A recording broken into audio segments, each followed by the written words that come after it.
Temperança. Capítulo 35. O exemplo de Daniel. Não podemos ter compreensão correta do tema da temperança enquanto não considerarmos do ponto de vista bíblico. E em parte alguma acharemos mais compreensiva e eloquente ilustração da genuína temperança e suas bênçãos consequentes do que a que nos é oferecida pela história do profeta Daniel e seus companheiros na corte de Babilônia. Quando o povo de Israel, seu rei, nobres e sacerdotes foram levados em cativeiro, 4 dentre eles foram selecionados para servir na corte do rei de Babilônia. Um destes era Daniel, que, muito cedo, deu mostras da grande habilidade desenvolvida nos anos subsequentes. Estes moços eram todos de nascimento principesco e são descritos como jovens em quem não havia defeito algum, formosos de parecer, instruídos em toda sabedoria, sábios em ciência, e entendidos no conhecimento e tinham habilidade para viverem no palácio do rei. Percebendo os preciosos talentos destes jovens cativos, o rei Nabucodonosor determinou prepará-los para ocuparem importantes posições em seu reino. A fim de que pudessem tornar-se perfeitamente qualificados para sua vida na corte, de acordo com o costume oriental, deviam eles aprender a língua dos caldeus e submeter-se, durante 3 anos, a um curso completo de disciplina física e intelectual. Os jovens nessa escola de preparo não eram unicamente admitidos ao palácio real, mas também se tomavam providências para que comessem da carne e bebessem do vinho que vinha da mesa do rei. Em tudo isto o rei considerava que não estava somente dispensando grande honra a eles, mas assegurando-lhes o melhor desenvolvimento físico e mental que poderia ser atingido. Enfrentando a prova. Entre os manjares colocados diante do rei havia carne de porco e de outros animais que haviam sido declarados imundos pela lei de Moisés e que os hebreus tinham sido expressamente proibidos de comer. Aqui Daniel foi provado severamente. Deveria aderir aos ensinos de seus pais concernentes às carnes e bebidas e ofender ao rei, e, provavelmente, perder não só sua posição mas a própria vida? Ou deveria desatender o mandamento do Senhor e reter o favor do rei, assegurando assim grandes vantagens intelectuais e as mais lisonjeiras perspectivas mundanas? Daniel não hesitou por longo tempo. Decidiu permanecer firme em sua integridade, fosse qual fosse o resultado. Assentou no seu coração não se contaminar com a porção do manjar do rei, nem com o vinho que ele bebia. Sem mesquinhez nem fanatismo. Hoje há entre os professos cristãos muitos que haveriam de julgar que Daniel era por demais esquisito, e o pronunciariam como mesquinho e fanático. Eles consideram a questão do comer e beber como de muita pequena importância para exigir tão decidida resistência, tal que poderia envolver o sacrifício de todas as vantagens terrenas. Mas os que assim raciocinam, notarão no dia do juízo que se desviaram das expressas recomendações de Deus e se apoiaram em sua própria opinião como norma para o certo e o errado. Descobrirão que aquilo que lhes parecerá sem importância não for assim considerado por Deus. Suas ordens deveriam ter sido sagradamente obedecidas. Os que aceitam e obedecem a um de seus preceitos porque lhes convém, ao passo que rejeitam a outro porque sua observância haveria de requerer sacrifício, rebaixam a norma do direito e, por seu exemplo, levam outros a considerarem levianamente a lei de Deus. Assim diz o Senhor, deve ser nossa regra em todas as coisas. Caráter irrepreensível. Daniel foi submetido às mais severas tentações que podem assaltar os jovens de hoje. Contudo, foi leal para com a instrução religiosa recebida na infância. Estava cercado por influências que subverteriam aqueles que vacilassem entre o princípio e a inclinação. Todavia, a palavra de Deus o apresenta como uma pessoa irrepreensível. Daniel não ousava confiar em seu próprio poder moral. A oração era para ele uma necessidade. Ele fazia de Deus a sua força e o temor do Senhor estava continuamente diante dele em todos os acontecimentos de sua vida. Daniel possuía a graça da genuína mansidão. Era verdadeiro, firme e nobre. Procurava viver em paz com todos, ao mesmo tempo que era inflexível como o cedro altaneiro, no que quer que envolvesse princípio. Em tudo que não entrasse em colisão com sua fidelidade a Deus, era respeitoso e obediente para com aqueles que sobre ele tinham autoridade, mas tinha tão elevada consciência dos direitos de Deus que as exigências dos governadores terrestres se lhe subordinavam. Não seria induzido por nenhuma consideração egoísta a desviar-se do dever. O caráter de Daniel é apresentado ao mundo como um admirável exemplo do que a graça de Deus pode fazer de homens caídos por natureza e corrompidos pelo pecado. O registro de sua vida nobre, abnegada, é uma animação para a humanidade em geral.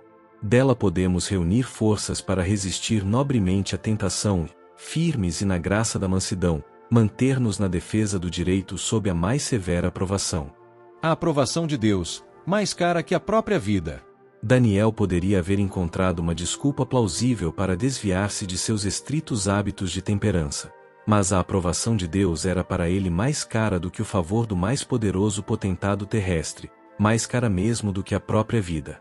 Havendo, por sua conduta cortês, obtido o favor de Meusar, o oficial que tinha a seu cargo os jovens hebreus, Daniel pediu que lhes concedesse não precisarem comer o manjar da mesa do rei, nem beber de seu vinho.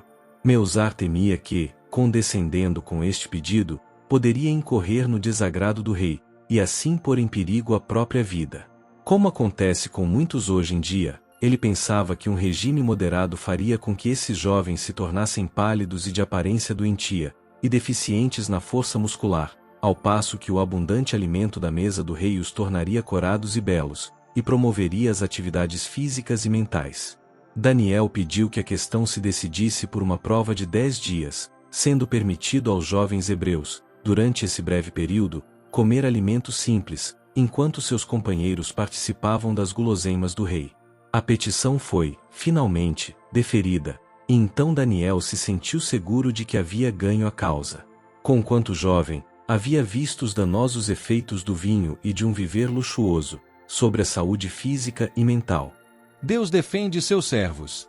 Ao fim dos 10 dias achou-se ser o resultado exatamente o contrário das expectativas de Meusar.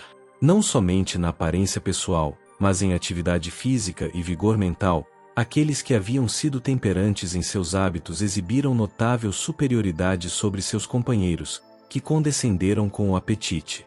Como resultado desta prova, a Daniel e seus companheiros foi permitido continuar em seu regime simples durante todo o tempo de seu preparo para os deveres do reino. O Senhor recompensou com aprovação a firmeza e renúncia desses jovens hebreus, e sua bênção os acompanhou.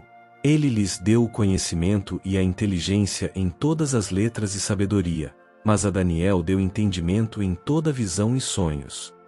Ao expirarem os 3 anos de preparo, quando sua habilidade e seus conhecimentos foram examinados pelo rei, entre todos eles não foram achados outros tais como Daniel, Ananias, Misael e Azarias. Por isso permaneceram diante do rei. E em toda matéria de sabedoria e de inteligência, sobre que o rei lhes fez perguntas, os achou 10 vezes mais doutos do que todos os magos ou astrólogos que havia em todo o seu reino. Domínio próprio, condição de santificação. A vida de Daniel é uma inspirada ilustração do que constitui um caráter santificado. Ela apresenta uma lição para todos, e especialmente para os jovens.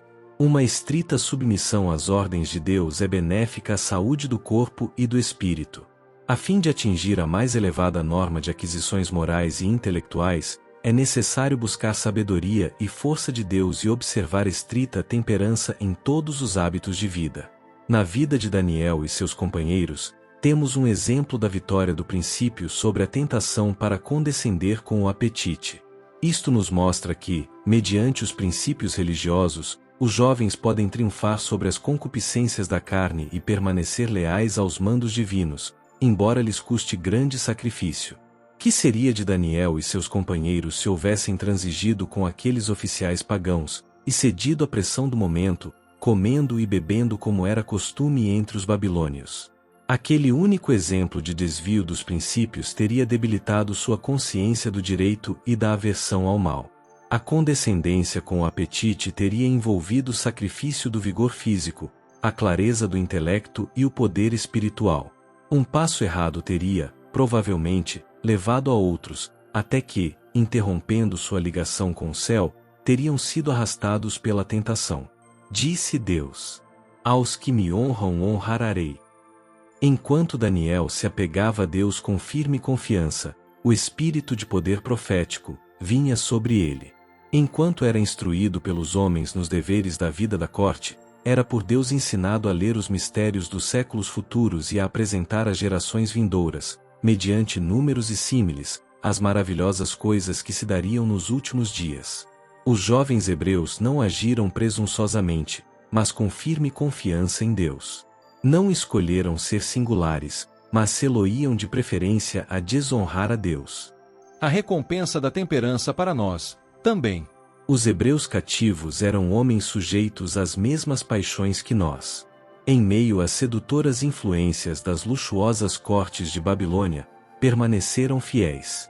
A juventude de hoje se acha cercada de engodos que os convidam à condescendência consigo mesmos. Especialmente em nossas cidades grandes, toda forma de satisfação sensual se torna fácil e convidativa. Aqueles que, à semelhança de Daniel, se recusam a contaminar-se, colherão a recompensa dos hábitos temperantes. Com sua maior capacidade de resistência física e aumentado vigor, possuem um banco de onde sacar nos casos de emergência. Os hábitos físicos corretos promovem superioridade mental, capacidade intelectual, resistência física e longevidade, dependem de leis imutáveis. O Deus da natureza não interferirá para preservar os homens das consequências de violação das regras da natureza. Aquele que luta pelo domínio, precisa ser temperante em tudo.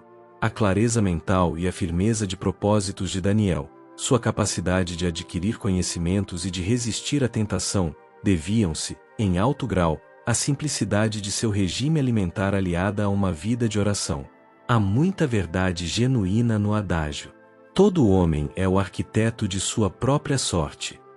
Ao passo que os pais são responsáveis pelo cunho do caráter de seus filhos, bem como pela sua educação, é ainda verdade que nossa posição e utilidade no mundo dependem, em grande parte, de nossa maneira de agir. Daniel e seus companheiros gozaram os benefícios da educação correta na infância, mas essas vantagens apenas não os haveriam tornado o que eles foram. Chegou o tempo em que tiveram de agir por si mesmos, quando seu futuro dependia de sua própria conduta. Decidiram então ser fiéis às lições a eles dadas na infância. O temor de Deus, que é o princípio da sabedoria, eis o fundamento de sua grandeza.